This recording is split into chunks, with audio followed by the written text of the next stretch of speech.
बोलिए यम देवता की जय, लक्ष्मी माता की जय। नरक चतुर्दशी नाम से ही आपको विशेष पता चल गया होगा कि नरक चतुर्दशी दिवस की ये विशेष जानकारी है। नरक चतुर्दशी की शुरुआत 19 अक्टूबर 2025 दोपहर 1:51 से शुरू होकर अगले दिन 20 अक्टूबर सोमवार को दोपहर 3:44 तक है। मतलब कि हम 19 अक्टूबर रविवार को दोपहर 1:51 से शुरू हो जाएगा। रात्रि काल जो मिलेगा 19 तारीख का मिलेगा और प्रभात का समय जो मिलेगा 20 तारीख का हमें मिलेगा। तो नरक चतुर्दशी का अगर हम माने तो दोनों दिन का एक पूजन की व्यवस्था बन पाएगी, उसके बारे में जान लेते हैं।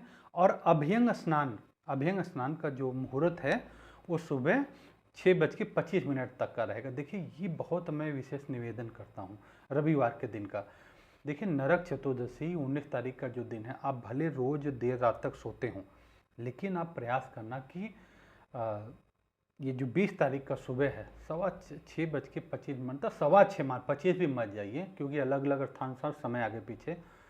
उस दिन तो आप चाहे रात ड्यूटी से आए चाहे दिन आए, कोशिश करिए 6:15 से पहले पहले स्नान जरूर कर लीजिए, चाहे फिर दोबारा सो जाइए। आइए नरक चतुर्दशी की और जानकारी ले लेते हैं। एक तो नरक चतुर्दशी के दिन जो है, नरक चतुर्दशी के दिन नरक के अभिमानी देवता की प्रसन्नता के लिए तथा समस्त पापों के विनाश के लिए 4 बत्तियों वाला चौमुखा दीपक अर्पित करना होता है। मतलब आप क्या करेंगे, ऐसा दीपक दिया लेंगे जिसमें 4 मुंह हो और बत्ती, जैसे रुई की आपने लंबी लंबी बत्ती 2 बना दी, लेकिन उसको चारों कोने बाहर निकले जलाएं, जले तो चारों दीपक आपको दिखें, ठीक है। और ये दिन, क्योंकि ये रात्रि का जो है ना, जो है उस दिन अपना मंत्र जागरण का भी बहुत विशेष महत्व है इस दिन। और नरक चतुर्दशी की रात और दीपावली की रात, दोनों दिन का जो जप किया जाता है वो सिद्धि रात्रि कहलाती है। तो बहुत सारे लोग, जैसे नज़र उतारने का मंत्र होता है, पहले लोग बिच्छी, जो सर्प काटने का, बिच्छू काटने का, ये सब का मंत्र और अपनी, मुझे लगता है कि ये जगाते हैं और गुरु मंत्र जरूर जागरण करते हैं। उस दिन जप अवश्य करना चाहिए। और ये 19 अक्टूबर को एक काजल बनाने का भी बहुत बड़ा योग है। नए जमाने के लोग न माने तो एक अलग विषय है, लेकिन छोटी दीपावली बोलते हैं, नरक चतुर्दशी छोटी दीपावली आप बोलिए। 19 अक्टूबर को उस दिन क्या है कि देवी के सामने दीपक की लौ से, जैसे दीपक जला दे उसके ऊपर, जैसे आपने उसके ऊपर आपने दूसरा दिया रख दिया, ऐसे करके दीपक लौ से काजल बनाए। सरसों का तेल का हो या घी के, देसी गाय के देसी घी का वो बने। और यह काजल अगर आप लगाते हैं तो इससे बच्चों को बुरी नज़र से बचाता है ये काजल। और ये देखिए काजल ही नहीं है, ये 19 तारीख नरक चतुर्दशी के दिन का बनाया हुआ काजल है। सरसों का तेल का भी हो सकता है, अगर आपके पास में गाय का शुद्ध मतलब देसी गाय का घी का हो तो उत्तम है, नहीं तो सरसों के तेल का दिया काजल थोड़ा सा बना भी लेके आप आंखों में लगाएंगे तो ये बचाता है। बच्चे बड़े सभी इस काजल को अगले दिन आंखों में लगाए, बनाइए अगले दिन आंखों में। घर की कीमती वस्तु पर भी काजल का टीका लगा दें, जिससे घर पर भी किसी वस्तु व्यक्ति की नज़र ना लगे। देखो ये अक्सर लोगों का रहता है कि मन में भाव होता है कि जब से चीज़ आई है ये हुआ, ऐसा अच्छा नहीं हो रहा है। तो उसके लिए क्या करना है कि जो काजल बनाए, घर की जो कीमती वस्तुएं हैं, दिख रही सुंदर है, आपको लगता है कि बहुत अच्छा है, वहाँ भी लोग तो लगाएं अपने आँखों में, बच्चों को भी लगाएं, लेकिन वस्तुओं पे भी इस काजल का काला टीका छोटा सा ऐसा लगाएं कि वस्तु खराब भी ना हो और किनारे पे कहीं लग भी जाए ऐसा। और ब्रह्म मुहूर्त में जो तेल मालिश और स्नान जो मैंने बताया कि अभ्यंग स्नान को 20 तारीख को सुबह करना है। कार्तिक मास में कृष्ण पक्ष चतुर्दशी तिथि 19 अक्टूबर दोपहर 1:51 से शुरू होकर 20 अक्टूबर दोपहर 3:44 पे समाप्त हुई। थोड़ा बहुत समय का अंतर अलग अलग स्थान पे है। बता दें कि रूप चौदस का स्नान अभ्यंग सूर्योदय से पहले किया जाता है, इसी कारण इस साल 20 अक्टूबर को नरक चतुर्दशी का स्नान करें। ध्यान रखिएगा सूर्योदय से पहले स्नान कर ही लेना है आपको। आपके क्षेत्र में सूर्योदय समय देख लीजिए। मैं विशेष निवेदन कर रहा हूँ कि उस दिन आलस नहीं करना, 20 तारीख को आपको सूर्योदय से पहले स्नान करना ही है, ठीक है ना। 20 अक्टूबर को तेल मालिश और ब्रह्म मुहूर्त का स्नान, ठीक है। अब क्या करनी है, 19 अक्टूबर को नहीं स्नान करना है सुबह, क्योंकि उस दिन त्रयोदशी चली रही है। 20 तारीख को करना है। थोड़ा शरीर में तेल का मालिश कर लें और सुबह सुबह सूर्योदय से पहले स्नान कर लें। इस दिन तेल में लक्ष्मी और जल में गंगा निवास करती हैं। अच्छा, एक चीज़ और भी कर सकते हैं, अगर आप बाल्टी टब में नहाते 2 बूंद गंगा जल भी डाल लीजिए, ठीक है। और इस दिन तेल में लक्ष्मी, तेल लगा के मालिश करके, और सूर्योदय से उठकर तेल मालिश कर ब्रह्म मुहूर्त में स्नान करने से मनुष्य को यम लोक का दर्शन नहीं होता और महापुण्य की प्राप्ति हो। देखो, शास्त्र सम्मत बात है और मुझे लगता है कि इतना कर लेने में कोई कठिनाई नहीं है। बच्चों को भी कराएं, बड़ों को भी कराएं स्नान, ठीक है। 20 तारीख को अवश्य सभी लोग सूर्योदय से पहले स्नान करना ही है, ठीक है। बीमार हैं तो गुनगुना पानी से कर लीजिए, लेकिन कर लीजिए। अब बिल्कुल भी नहीं कर सकते, कोई ऐसी अवस्था है तो कपड़ा गीला करके उसमें थोड़ा गंगा जल डाल के बदन पोंछ लीजिए, लेकिन सूर्योदय से पहले करिए, ठीक है। अब क्या, नरक का भय नाश करने के लिए ये नरक चतुर्दशी है, तो स्नान से पूर्व गाय के खुर, ठीक है, गाय का खुर या तुलसी की मिट्टी जो मिले, अपने अपने सिर के चारों 3 बार ये भावना करते हुए घुमाएं।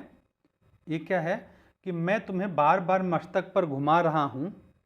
जो मिट्टी, ये गाय की खुर या तुलसी के गमले की मिट्टी, देखिए ये चीज़ें आप मानिए प्रभावी हैं, इसमें कोई दो राय नहीं है। तो ये मिट्टी लेना है आपको और प्रयास करना कि वीडियो आप सबको जरूर भेज देना, कि शायद आपके द्वारा किसी का लाभ होगा तो उसका पुण्य फल आपको मिलेगा। मिट्टी लेके अपने सिर के चारों तरफ 3 बार घुमाना है और बोलना क्या है, मैं तुम्हें बार बार मस्तक पर घुमा रहा हूँ, मेरे पाप ताप एवं दुख दरिद्र, देखिए दुख भी दारिद्र भी, गरीबी परेशानी बीमारी दारिद्र का नाश हो, और मस्तक से स्पर्श करा के बाईं ओर फेंक दें। आप बैठे तो अपने बाईं ओर फेंक, जहां है वहीं फेंक दें, ठीक है, समझ गए। और ये इसका मंत्र भी है, लेकिन आप हिंदी में भी बोल देंगे कि हे तुलसी माता, आपके जो मिट्टी है, रज है आपके मूल की, मैं इसे बार बार मस्तक पे घुमा रहा हूँ, मेरे पाप ताप या दुख दारिद्र का नाश हो और मेरे मस्तक से स्पर्श और मस्तक और नाश हो, ये बोलना है। मैं तुम्हें बार बार मस्तक पर घुमा रहा हूँ, मेरे पाप ताप या दुख दारिद्र का नाश हो। उसका मस्तक पे ऐसे छुआ लेना है और अपने बाईं तरफ जहाँ बैठे वहीं गिरा देना, बाकी पानी से बह जाएगा, ठीक है ना। और सूर्योदय के बाद जो स्नान करते, देखिए शास्त्र सम्मत बात है, मैं ऐसा कोई वो नहीं कह रहा हूँ, नहीं करते हैं, आपकी इच्छा है। सूर्योदय के बाद स्नान करने वाला तथा सायंकाल यमराज के निमित्त दीपदान न करने वाला के शुभ कार्यों का नाश हो जाता है। अब एक चीज़ और आएगा कि अगर मान लीजिए कैसे हमारे वो सैनिक भाई हैं, बॉर्डर पे हैं, वो जा नहीं पाएंगे, तब ये भी बात हो सकती है ना, बिल्कुल। तो आप ऐसा करिए कि जहाँ हैं वहीं पे जल लेकर के माँ गंगा का ध्यान करके अपने ऊपर छिड़क लीजिए। अब एक कहे जी हम तो ऐसी जगह जहाँ पे केवल बर्फ ही बर्फ जमी हुई है, अब हम क्या करें, तो कोई बात नहीं, बर्फ भी जल से बना है, तो थोड़ा बर्फ ही ले लीजिए। बर्फ लेकर के अपने अपने शरीर के सिर के चारों तरफ घुमा के भावना करिए कि माँ तुलसी के चरणों, माँ गौ माता के चरणों का ये है, और इससे घुमा करके भी आप प्रार्थना कर लीजिए और उसी को शरीर पे थोड़ा छाट दीजिए कि हे माँ गंगे, आप स्वर्ग से आपका आगमन हुआ है और ये जो धरती पे जल के स्वरूप से बर्फ बना है, तो ये बर्फ, ये जल माँ गंगा आप ही हो और मेरा स्नान स्वीकार हो। ऐसे भावना से भी कर ले। देखिए भाव में भगवान है, आप हिम्मत बहाना नहीं करना, स्थिति परिस्थिति जो भी ईश्वर को सब समझ आता है, आप उसे कर सकते हैं, ठीक है जी। अब देखिए, और इसमें क्या है कि जो दीप चौमुखी दीपक मैंने बताया, इसमें है दक्षिण दिशा को मुख करके यमराज के निमित्त एक पात्र में निम्न मंत्र में से प्रत्येक मंत्र के उच्चारण के साथ तिल युक्त जल से 3 बार अंजलि में जल लेकर तर्पण करना चाहिए, ठीक है। अर्थात एक मंत्र को 3 बार बोलना चाहिए और 4 बत्तियों वाला 4 मुखी दीपक जलाना चाहिए, ठीक है ना। यह पुण्यदायी यम तर्पण कहलाता है। इससे 100 वर्ष भर के पाप नष्ट हो जाते हैं और नरक का भय दूर होता है। ये तीनों चीज़ है इसमें, नरक का भय दूर होता है और पुण्यमयी यम तर्पण कहलाता है, ठीक है। तर्पण करते समय जो हमको मंत्र बोलना है वो मंत्र इस प्रकार से है, मंत्र ध्यान से सुनेंगे। अब देखिए जो तर्पण करते समय मंत्र है, जो ये बोला गया ना कि जल में जो जल लेना है उसमें तिल युक्त जल लेना, जल में थोड़ा तेल डाल करके दक्षिण दिशा को मुख करके क्यों करना है, देखिए इसके लिए भी मैं कह रहा हूँ क्योंकि बहुत लोगों के घर में अनायास ही बीमारी परेशानी, कुछ लोगों के घर में लोगों के मन में बार बार झगड़ा कलेश, मन में ऐसे भाव होते हैं आत्महत्या कर लूँ, ऐसे जो मतलब मृत्यु के देवता की तरफ जाने का जो मार्ग की तरफ के विचार आ रहे हैं नुकसान के, उसके लिए तर्पण करते समय, आप तर्पण करते समय जो आपको मंत्र बोलना है, मंत्र क्या है उसमें मंत्र मैं आपको बोल रहा हूँ, मंत्र आप ध्यान से सुन लीजिए।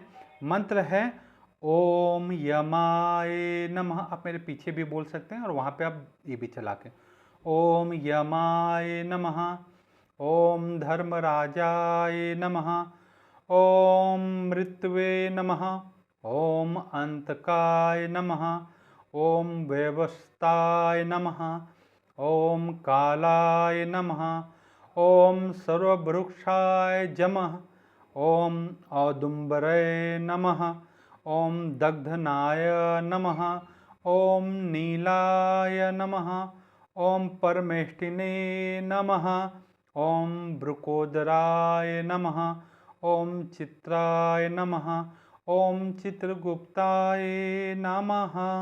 ऐसे बोलते ये मंत्र बोल के आप जल 3 बार अंजलि से दक्षिण दिशा को मुख करके वो जल को गिरा देना है।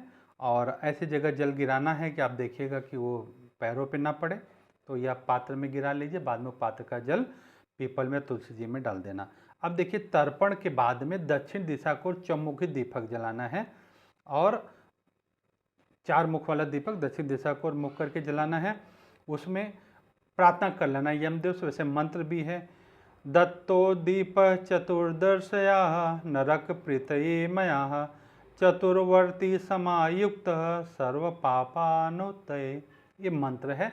फिर भी आप भगवान यमदेव से वैसे ही प्रार्थना कर लेना, हे प्रभु हे यमदेव मेरे घर में किसी के, देखिए क्योंकि अकाल मृत्यु जो आत्महत्या करते हैं उनको मुक्ति नहीं होती है। कोई सोचे कि मैं आत्महत्या करके मेरा कष्ट से छुट्टी हो जाएगी, बिल्कुल नहीं हो पाएगा और ज़्यादा कष्ट होगा। क्यों?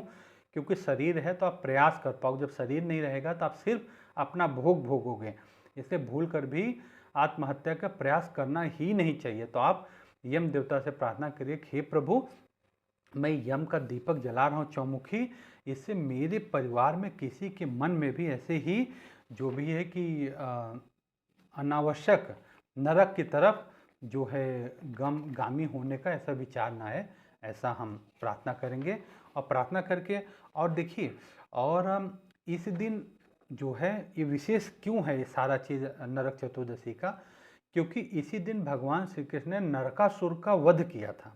नरकासुर राक्षस था, उसका अगर आप सुनेंगे तो बहुत अत्याचारी था, उसका वध किया था। उसका वध किया तो मान लो नरकासुर का वध हुआ तो उसकी नकारात्मक प्रभाव तो फैला ही, और उसके जो कैद में 16,000 कन्याएं थी उनको मुक्त कराया भगवान ने और उनको सम्मान भी दिया था, ऐसा नहीं है सम्मान भी दिया है। तो लोग अकाल मृत्यु से रक्षा तथा नरक से मुक्ति के लिए यम के नाम का दीपक जलाते हैं। और इस दिन हनुमान जी की पूजा का भी मतलब आप महत्व है। वो दिन अगर आप ये अपना सुंदरकांड है या फिर हनुमान चालीसा, सुंदरकांड बड़ा हो जाए लेकिन हनुमान चालीसा का भी पाठ कर सकें तो अच्छा है। अब इसमें देखिए लोग मध्य रात्रि में आप ये दीपक जो है ना, कई लोग मध्य रात्रि के समय में ही, क्योंकि रात्रि में आप जानते हैं ना तंत्र विद्या सब पूजा पाठ का होता है, जिसके घर में विशेष समस्या है मध्य रात्रि में दीपक अर्पण करते हैं, तो वो मध्य रात्रि में 11:41 से लेकर 12:31 का वो दीपदान का मुहूर्त मध्य रात्रि वाला जो कर रहे हैं, ठीक है। और घर के बाहर दक्षिण दिशा को मुँह करके यम देवता के नाम का दीपक हम जला करके ये घर के बाहर रखते हैं, दक्षिण दिशा को मुँह करके हम जला देते हैं। कई जगह तो नाली के पास लोग रखते, कई जगह जहाँ पे घूर बोलते, जहाँ पे गोबर वगैरह डाला जाता है वहाँ डाल के रख के आते हैं। कई लोग, अब शहरों में ऐसा नहीं, तो घर के बाहर की तरफ हम दक्षिण दिशा को मुँह करके जलाएं। सारा विशेष ये प्रार्थना है कि यम देवता जो हैं घर में सुख शांति बनाए रखें। और मैं भी विशेष रूप से ये जरूर निवेदन करूँगा कि प्रयास करना कि वीडियो सभी तक पहुँच सके। 20 तारीख का सुबह का स्नान भी सब अवश्य कर सकें, और 19 तारीख का जो दीप है यम का दीपक, वो बन सके, काजल लोग लगा सके। पूरा उद्देश्य ये है कि इसमें कहीं भी आप अंधविश्वास मत माने, क्योंकि इसमें आपका कोई फालतू खर्चा नहीं है, आपसे कोई गलत मांग नहीं है।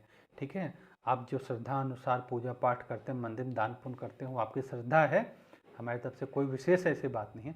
फिर भी अगर आपकी श्रद्धा है तो आप ज़रूर ऐसा करिएगा और दूसरों को वीडियो अवश्य भेज दीजिएगा। सभी को नरक चतुर्दशी मंगलमय हो, यमदेव का भी आशीर्वाद बना रहे सब पे, और सबके घर में सुख शांति बनी रहे, माँ लक्ष्मी की कृपा बनी रहे, ऐसी मंगल कामना सभी के लिए। हरिओम हरिओम।